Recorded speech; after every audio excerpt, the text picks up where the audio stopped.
Peace and blessings, family. It's your brother Woodrow. Back at you another week. All praises to the Most High. And this week we're going to talk about a subject that's real near and dear to my heart.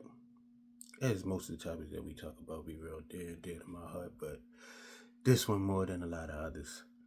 I'm going to call this one Don't Look Back. We're going to get our text, as the pastor used to say when I was a little boy in church. Starting in the book of Isaiah, chapter 43, verses 18 through 19. Remember ye not the former things, neither consider the things of old. Behold, I will do a new thing. Now it shall spring forth. Shall ye not know it? I will even make a way in the wilderness and rivers in the desert. Good News Translation. But Yahuwah, the Lord says, do not cling to events of the past, or dwell on what happened long ago. Watch for the new thing I am going to do. It is happening already. You can see it now. You got spiritual eyes, or if you got even some regular eyes, you can see something changing in the air. I can feel it in the air. I will make a road. That was terrible, by the way, but hey, spare the moment. I will make a way through the wilderness and give you streams of water there. And let's give everybody one from the New Testament, because some people don't read the Old Testament. They only fool with the New Testament. So let's give one from there also saying the same thing. This is Philippians chapter 3, verse 13. Brethren, I count not myself to have apprehended, but this one thing I do, forgetting those things which are behind, and reaching forth unto the things which are before. Good News Translation. Of course, my friends, I really do not think that I have already won it. The one thing I do, however, is forget what is behind me and do my best to reach what is ahead. So he's saying, like, I ain't saying I made it yet. I ain't saying I reached my goal already. But the one thing that I did do, or am doing, is forgetting what is behind me and doing my best to reach what is ahead. So many times in life, like if you in transition, if you in between in your life, in between points, in between highs, you might be in a valley or whatever at the moment. Everybody wants you to go back to what they know. Everybody want to go back to what's safe. Or everybody want to go back to what was what's the word I'm looking for? I'll just say profitable for now, because I can't really think of the word that I want to say. Got a little head cold, and whenever I get a head cold, I feel like it makes me silly. It's kind of stupid. Can't think the way that I want to think. So thankfully I had written down a lot of stuff beforehand, but as far as just like coming up with stuff on the fly, kind of delayed right now. But like I was saying, people want to go back to what they know worked before. But what Elder Bud say, and love me in a special way, what works so well for you, for me, it just won't do. Sometimes what you did before ain't gonna be as effective this time. You gotta use a different method. You gotta use different means or whatever to get to where the Most High wants you. Especially if he took you out of one place. He's not gonna let it work if you try to go back there. Every time you try to go back, it's gonna be the opposite of what you thought it was gonna be. Like, you take me for example, I give myself for example. Like, I was removed from the music / entertainment industry or whatever, the secular, whatever, even to an extent the gospel side too. So whenever I try to go back and somebody offer me just like a little quick, oh man, just come and do this real quick and I'm gonna make sure everybody take care of you and this, that, and the third. Every time I do it, I don't get taken care of the way that they promised I was going to get taken care of. I did a show like 2 years ago. Somebody literally begged me to come out of my self-imposed retirement and asked me, they said, name your price. And I said, man, I don't even know what people get paid to do this type of thing now or whatever. So you tell me what's the going rate. This person hit me back and told me what they was going to pay me. And here you go 2 years later, and I still ain't get it.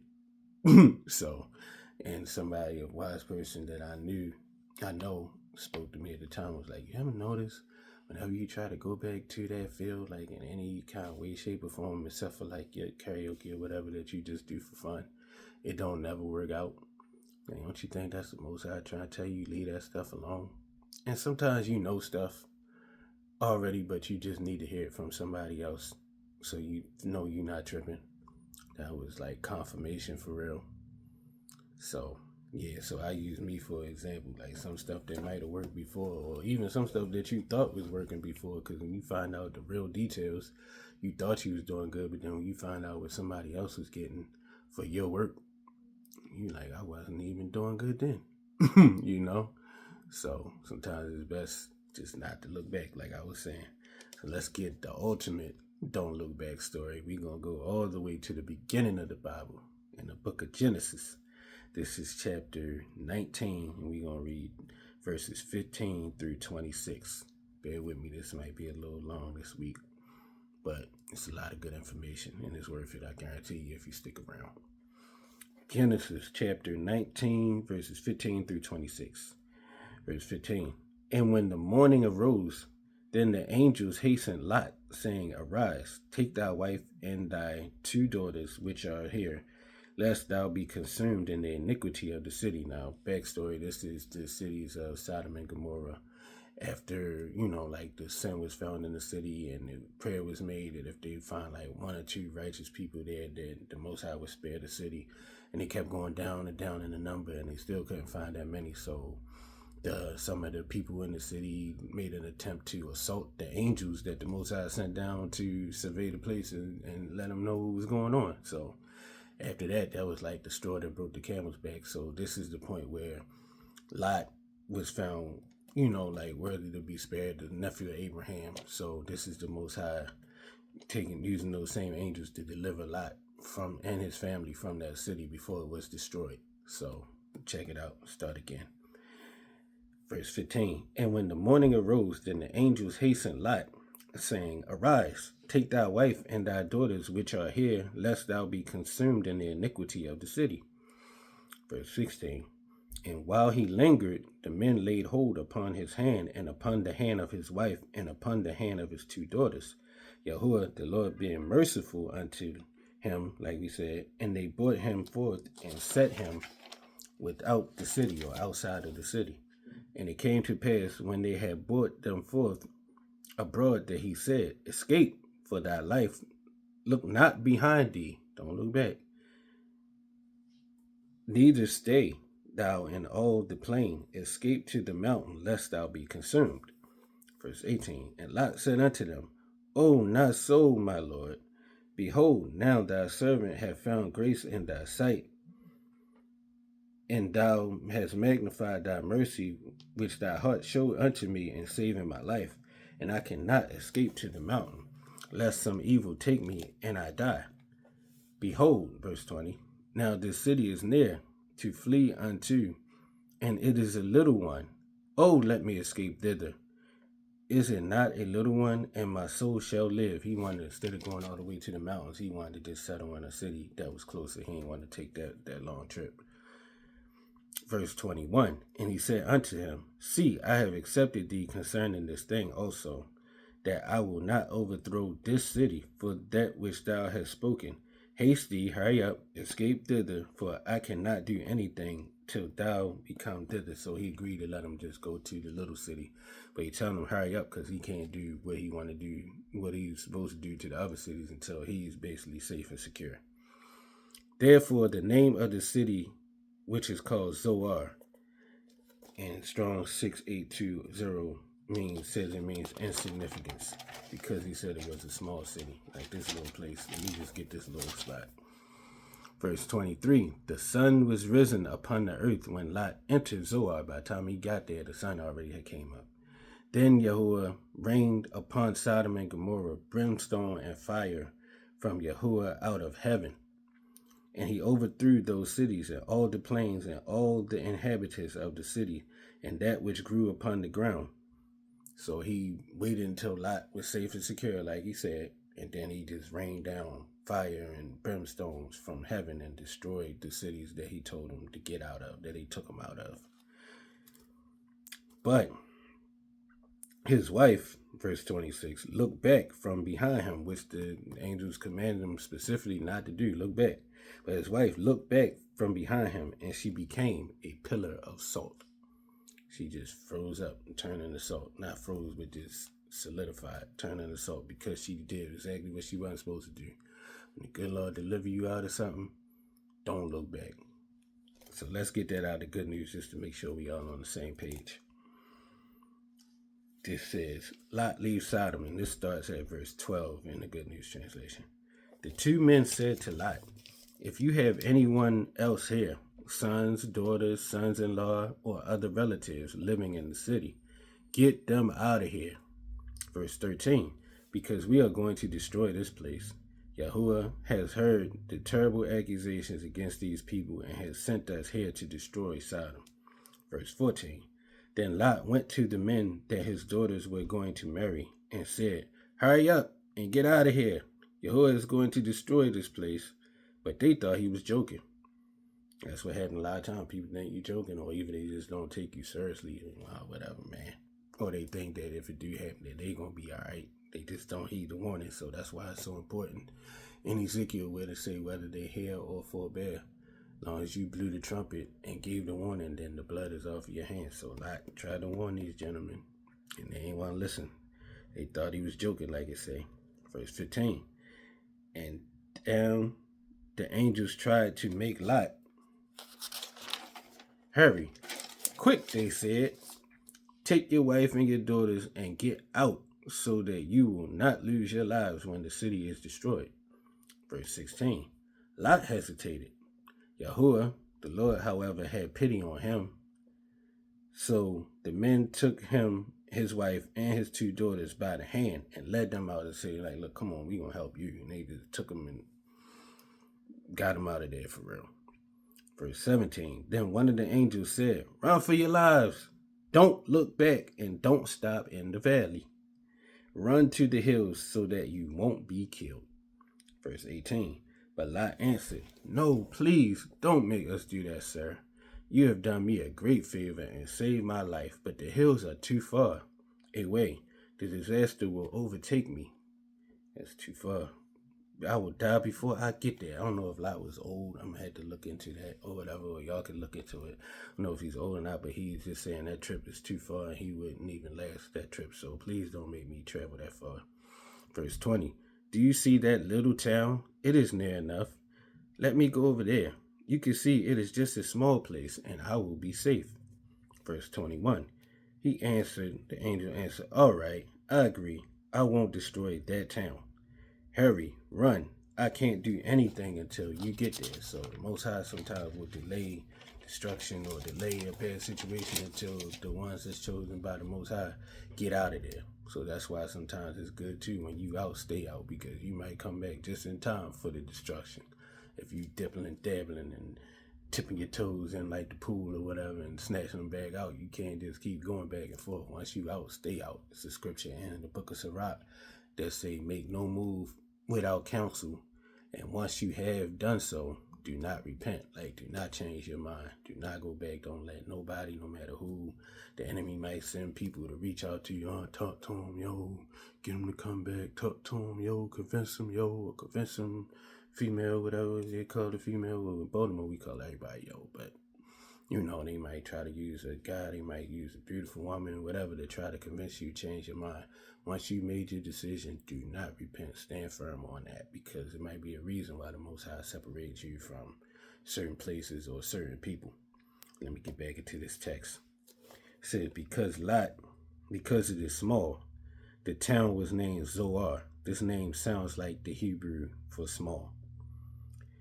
Now this goes into another section in here they separated. This is called the destruction of Sodom and Gomorrah. Verse 23. The sun was rising when Lot reached Zoar.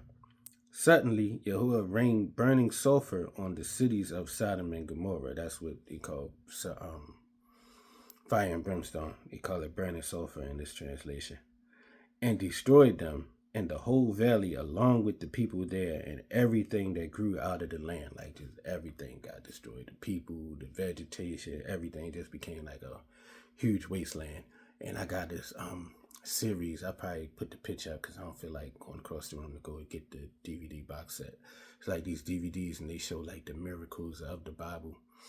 and show, like, for people that say, oh, this is a fairy tale or this is an allegory or whatever, like they show the actual land that used to be Sodom and Gomorrah, and actually Zoar too. They show this land and show the way that the land looks, and they show that the result, how it looks is a result of like being burnt. And so, like, this is a true story. They do the same going depth with Noah's Ark and a couple other stories in the Bible too. So if anybody want to get it, I believe they have some more copies on Amazon, not Amazon, eBay. But I just put the picture up, and you can Google it and look for yourself. You might be able to find one. It's real old. Like, I had this since like the 1990s, like the middle of the 1990s, I want to say, that I've had mine. I had to get a new copy because the old ones was all scratched up, but I was blessed to find a copy. But I just put it up and y'all do what y'all do with it. But I said all that to say that this is a true story, But anyway, let me go back into this one. It says the destruction of Sodom and Gomorrah. Because like I said, I got this close. I don't really remember where I stopped. And I know my voice sounds nasty. I hope y'all can hear me for real. But even through stuff like this, we got to press on because the Most High press on for us every day. So we got to press on. Can't use that as an excuse. Oh, I'm gonna sit this one out or take this one off. Like, if I was nasty and coughing and sneezing and hacking, then I wouldn't subject y'all to that. But I'm able to sit up straight, and read. So all praise to the Most High. So I said I was gonna soldier on, get this done. This is the destruction of Sodom and Gomorrah, verse 23. This is chapter 19. This is verse 23 in the Good News Translation. The sun was rising when Lot reached Zoar. Suddenly Yahuwah rained burning sulfur on the cities of Sodom and Gomorrah. Verse 25. And destroyed them and the whole valley along with the people and there and everything that grew on the land. That's where I stopped. Verse 26. But Lot's wife looked back and was turned into a pillar of salt. Verse 27. Early in the morning, Abraham hurried to the place, Lot's uncle, where he had stood in the presence of Yahuwah. He looked down at Sodom and Gomorrah and the whole valley, and saw smoke rising from the land like smoke from a huge furnace.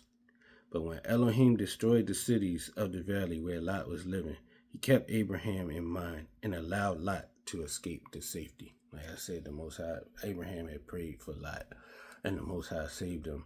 But if he'd have looked back, just like if his wife looked back, he would turn to a pillar of salt too. And that's the thing, like when the Most High deliver you, it might be because of the prayers of one of your grandparents or your parents or somebody else. It's like the Most High will make a way for you to escape. Like it say in the New Testament, he provide you with a way of escape. But if you can just like determined to be rebellious, determined to look back, determined to do what he asks you not to do, then sometimes you could cause that grace to raise up off of yourself by being hard-headed, by being double-minded or whatever and looking back. So I'm just here to encourage anybody who's in a situation where the Most High have delivered them out of it. Don't look back. Lest you be turned to a pillar of salt, and that could be physically, that could be mentally, because some things when people try to remind me of my past, I know I become salty, real salty. Somebody might get cut off. Somebody might get some harsh words out of me. Or at this point I'm at now, there's more so to cut off because it's not even worth it to give nobody no harsh words. Because sometimes that's what people want. Sometimes people want to provoke and evoke a reaction out of you so that they can make you out to be a bad person and a person that you're not. Somebody told me one time, when I talk to you about your old job, I could see the devil come out you. You just get real nasty. And what I wanted to say to this individual, like sometimes what they say, you always know what you should have said to somebody after the argument is over.